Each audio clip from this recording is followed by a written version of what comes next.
নমস্কার বন্ধুরা, শম্পার পাঁচফোড়নের গল্প রান্নাঘরে আপনাদের স্বাগত জানাই। আশা করি সবাই ভালো আছেন ও সুস্থ আছেন। আজ বানাবো মালাই চিংড়ি। না, চিংড়ির মালাইকারি নয়, কিন্তু মালাই চিংড়ি। মালাই চিংড়ি বানাবার জন্য আমি এখানে নিয়েছি বড় বড় সাইজের 5টা চিংড়ি মাছ, নিয়েছি একটা মিডিয়াম সাইজের পেঁয়াজ, 5খানা রসুনের কোয়া, 1 ইঞ্চি আদার টুকরো, কয়েকটা কাজু, আর নিয়েছি 1 কাপ দুধ। আমি এটা অবশ্য গুঁড়ো দুধ নিয়েছি, গুঁড়ো দুধটাকে গুলে নিয়েছি। আপনারা চাইলে নর্মাল দুধও নিতে পারেন। প্রথমে চিংড়ি মাছটা আমি লবণ আর হলুদ দিয়ে মাখিয়ে নেব। দিয়ে দিলাম লবণ আর দেব হলুদ গুঁড়ো। একটা কড়াইয়ের মধ্যে দিয়ে দিচ্ছি বেশ কিছুটা পরিমাণ জল। গ্যাসের ফ্লেমটাকে হাইতে করে এই পেঁয়াজ, আদা, রসুন আর কাজু বাদামটা আমি সেদ্ধ করে নেব।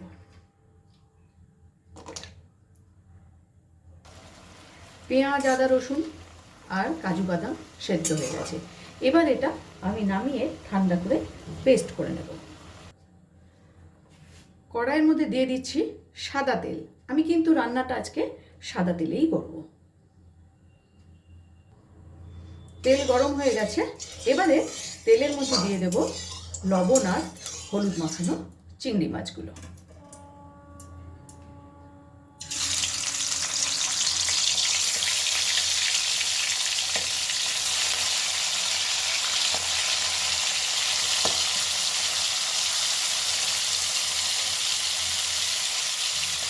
উল্টে পাল্টে লাল করে ভেজে নেব। তাই বলে কিন্তু খুব বেশি ভাজবো না, তাহলে কিন্তু চিংড়ি মাছ শক্ত হয়ে যাবে।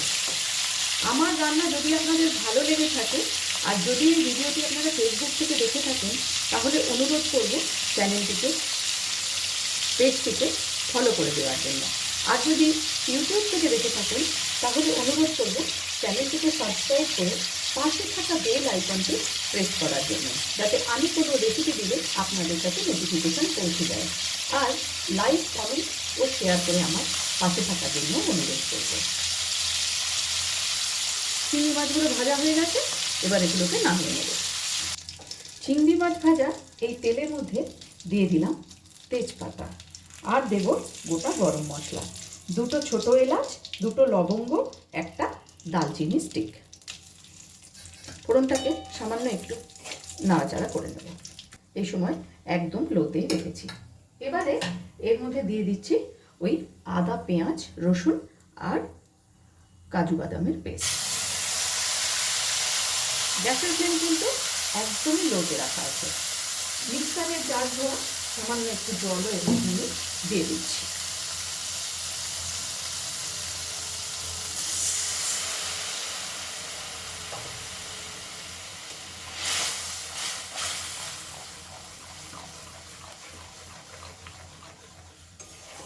এবারে গ্যাসের ফ্লেমটাকে মিডিয়ামে করে আমি এটাকে ভালো করে কষিয়ে নেব।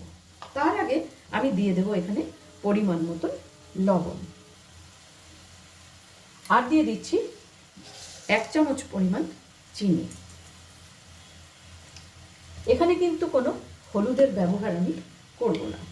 আর দিচ্ছি সামান্য একটু কাশ্মীরি লঙ্কার গুঁড়ো।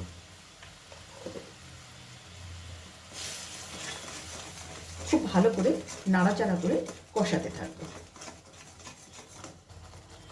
মশলাটা কিন্তু ভালো করে কষিয়ে নিয়েছি, কারণ পেঁয়াজ, আদা, রসুন তো আগে থেকে সেদ্ধ করাই ছিল, কাজে এর কোনো কাঁচা গন্ধ নেই।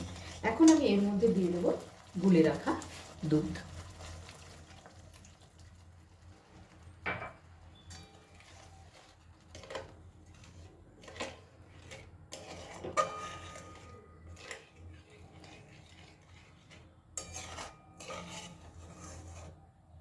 এবার এর মধ্যে ভেজে রাখা চিংড়ি মাছগুলো দিয়ে দিচ্ছি।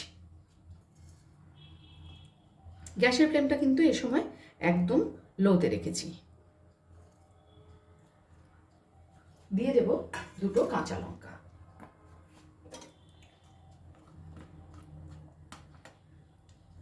ঢেকে দেব প্রায় 2 থেকে 3 মিনিটের জন্য, গ্যাসের ফ্লেমটাকে একদম লোতে রেখে। ফিরে এলাম 3 মিনিট পর। মালাই চিংড়ি একদমই তৈরি। এবার এর মধ্যে আমি 1 চামচ ঘি দিয়ে দেব। ঘিটা সম্পূর্ণ অপশনাল, আপনারা চাইলে গরম মশলার গুঁড়োও কিন্তু দিতে পারেন। আমি এখানে ঘিটাই দেওয়া বেশি পছন্দ করি। 5 মিনিট স্ট্যান্ডিং টাইমে রেখে আমি নামিয়ে নেব। খুব সহজেই তৈরি করে নিলাম রাজকীয় স্বাদের মালাই চিংড়ি। ভিডিওটি আপনাদের কেমন লাগলো অবশ্যই কমেন্টস করে জানাবেন। আজ তাহলে এই পর্যন্তই। দেখা হচ্ছে সামনের ভিডিওতে অন্য কোনো রেসিপির সাথে। ভালো থাকবেন, সুস্থ থাকবেন।